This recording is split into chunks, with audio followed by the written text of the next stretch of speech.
ಮಾಜಿ ಪ್ರಧಾನಿ ಹಾಗೂ ಜೆಡಿಎಸ್ ವರಿಷ್ಠ ಎಚ್.ಡಿ. ದೇವೇಗೌಡ ಅವರ ಧರ್ಮಪತ್ನಿ ಚೆನ್ನಮ್ಮ ಅವರು ಶನಿವಾರ ಸಂಜೆ ಬೆಂಗಳೂರಿನ ಮಣಿಪಾಲ್ ಆಸ್ಪತ್ರೆಯಲ್ಲಿ ನಿಧನರಾದರು.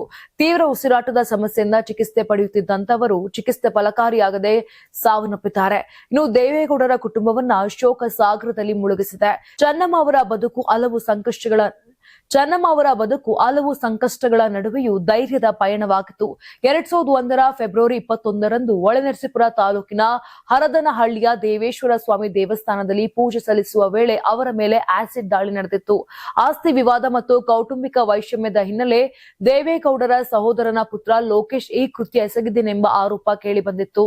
ಇನ್ನು ಘಟನೆಯಲ್ಲಿ ಚೆನ್ನಮ್ಮ ಅವರ ಮುಖ ಮತ್ತು ತಲೆಗೆ ಗಂಭೀರ ಗಾಯಗಳಾಗಿದ್ದು, ಅವರೊಂದಿಗೆ ಇದ್ದ ಭವಾನಿ ರೇವಣ್ಣ ಅವರಿಗೂ ಗಾಯವಾಗಿತ್ತು. ವೈದ್ಯರು ಗಂಭೀರ ಸ್ಥಿತಿ ಎಂದು ಹೇಳಿದ್ದರೂ ಚಿಕಿತ್ಸೆ ಪಡೆದು ಅವರು ಚೇತರಿಸಿಕೊಂಡು ಬದುಕಿನ ಹೋರಾಟವನ್ನ ಗೆದ್ದಿದ್ರು.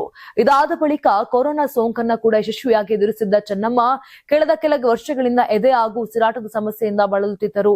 ಹಲವು ಬಾರಿ ಆಸ್ಪತ್ರೆಗೆ ದಾಖಲಾಗಿ ಚಿಕಿತ್ಸೆ ಪಡೆದಿದ್ದರು. ಈ ಬಾರಿ ಆರೋಗ್ಯದಲ್ಲಿ ಸುಧಾರಣೆ ಕಾಣದೆ ಇಹಲೋಕ ತ್ಯಜಿಸಿದ್ದಾರೆ.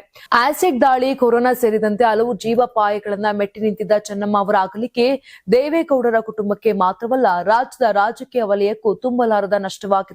ಪತ್ನಿಯ ಅಗಲಿಕೆಯಿಂದ ಮಾಜಿ ಪ್ರಧಾನಿ ಎಚ್.ಡಿ. ದೇವೇಗೌಡರು ಕಂಬನಿ ಮಿಡಿದಿದ್ದಾರೆ.